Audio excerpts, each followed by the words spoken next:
Assalamu alaikum, ağaylar, halkım. Bugün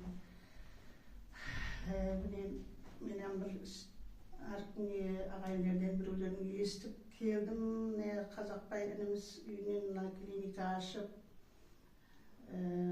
harrege şaktırады eкен. Soну eshitip keldim. Menin kolum ağrıp neydi kattıga.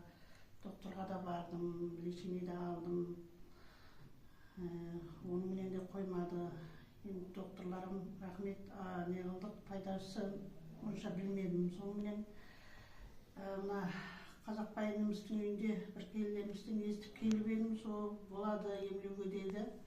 Соны bilen қазір бүгін 15 күн болды. Құдайға шүкір, дым жақсыман, қолларым қойды. Давлениемді бұлыма ойымда да жоқ еді. Келсем сондай давлениең сан жақсы болып кетеді деді. Күнде азанда бір таблетка давлениеге дәрі жейтін едім. О дәрінен жемедім әзір. Бүгін 15 күн болады. Басымам ауырып атырған жоқ, давлением көтеріліп атырған жоқ, ұйқым жоқ еді. Дым жақсы, тыныш ұйқайман, ұйқымызға да пайдасы тиіп атырды. Бәрі жерімізге мына аяғым, қолым, аяқlarımda da пошка, бәрі дым жақсы, қолым әсіресе қолым Құдайға шүкір еш қозғалта алмай былай. Bir aydan көбірек ауырып жүрдім. Енді қолым да жақсы, ауырып жүрген insanlar болса келіп көрінуіне болады. Құдайға шүкір бәр затқа грижама, давлениема, аяқ ауру, қол ауру бәріне де пайдасы бар екен. Өзім 100% сеніп отырмын, қатты қуаныштыман.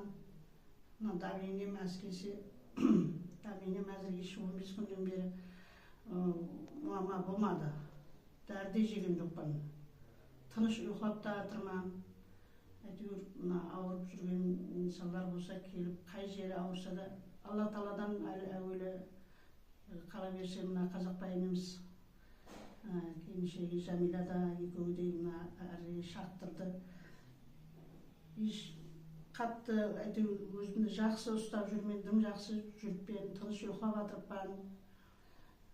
Барлық ауруы бар негер болса келіп көрінсе болады. Қай жерің не қылса да сүйерден әйтеуір шипа табасы деп ойлаймын өзім. Өзім жақсымын әйтеуір.